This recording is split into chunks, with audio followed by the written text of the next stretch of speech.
Assalamualaikum warahmatullahi wabarakatuh. Good morning, ladies and gentlemen. The honorable to all participants of International Conference Lab Scientific Fair 2010. We are from Universitas Pembangunan Nasional Veteran Yogyakarta. My name is Julianto.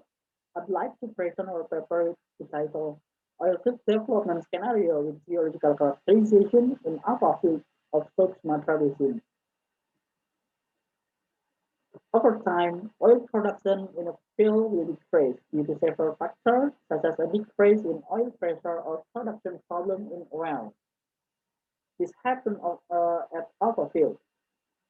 Alpha field consists of two reservoirs, namely Kalangaka Formation and Batoja Formation, and consists of 9 layers, namely layer 1, 2, 3, and 4, which are located in the Batoja Formation.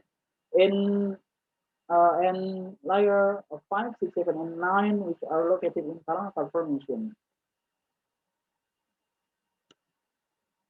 To find out the performance of alpha feed production in a particular year, an analysis is carried out using methods such as the decline curve analysis method. Decline curve analysis is the most used method to predict oil well production based on historical production performance. Using this decline trend production scenarios are estimated for planning future operation and finance of the field. After conducting an analysis using decline curve analysis in alpha fields, we can forecast production until 2039 and create several field development scenarios to maintain oil production rate in alpha fields. So this is the flow chart. In the plot chart, the first thing to calculate the recovery factor in oil field development is to prepare data. The data that need to be prepared are reservoir data and production data. Reservoir data consists of data on the characteristic of the reservoir rock and the condition of the reservoir, itself, which includes pressure and temperature. Production data consists of oil, gas, and water production data. The value of gas-oil ratio and water cut. After that, the data is processed using the decline curve analysis method.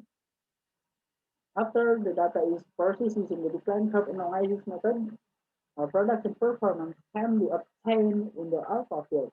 The production performance of alpha field can include the value of oil and water production up to a certain year, so that can find out how much the value of the increase or decrease in oil production for each year. After knowing production performance of alpha field, the next step is to determine the development scenario. The development scenario is carried out at layers 1, 2, and 6 because based on the production performance of each layer, the 3 layers are still productive for field development, which is expected to increase oil production. The field development scenario is carried out to increase oil production until 2039. In this case, the field development scenario is made into 3 scenarios consisting of scenario 1, 2, and 3. So that from the 3 scenario, it can be seen which scenario has the largest cumulative production value and recovery factor in alpha field. So this is the geological characterization. In conducting a geological model or geological characterization of alpha field, we can use the OASIS montage software. The properties of alpha field can be modeled. After all the properties have been modeled, the productive zone analysis is then carried out using a combination of porosity, method and water saturation, which have good quality.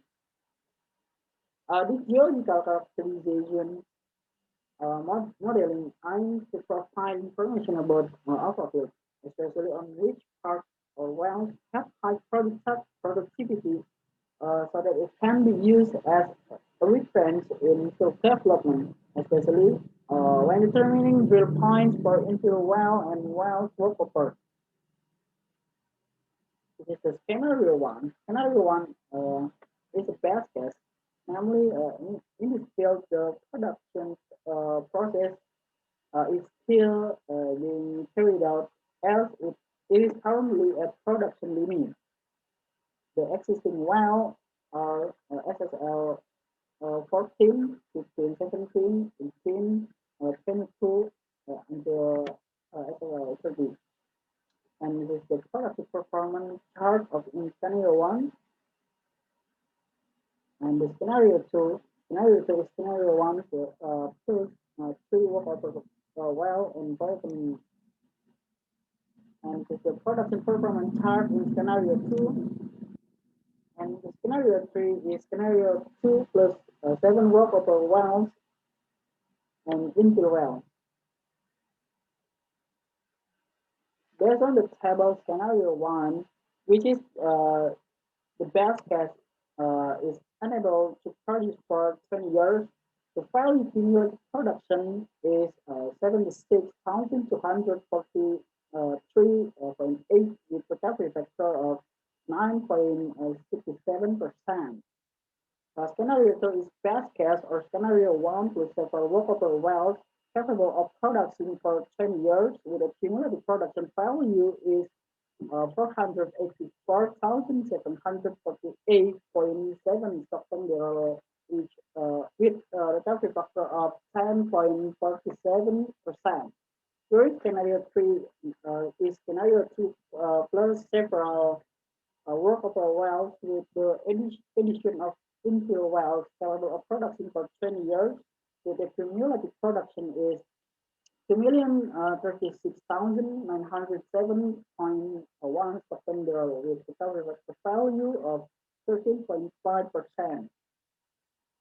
Of the three scenarios, the best scenario is scenario 2 because it is the highest cumulative production and recovery factor is a time capable of production for 10 years after a simulation using the decline curve analysis method. So these are the conclusions of this paper. There is a relationship between geological characterization and field development scenario where to provide information about aquatic, especially which parts and wells have high productivity so that they can be used as a reference in field development, especially when determining the time for infill well and well workover. Of the three scenarios that have been carried out, the third scenario has a cumulative production value of 2,036,907.1 September with recovery factor value of 13.5%. So that it can be said uh, to have a higher production value compared to scenario 1 and 2 using time curve analysis method. This is the suggestion. In conducting the development scenario from using concept analysis, reservoir simulation can also be done using CMG, Petrel, or Eclipse software, depending on the completeness of the acquirable data material. So I think that's all for my presentation. Thank you. Assalamualaikum warahmatullahi wabarakatuh.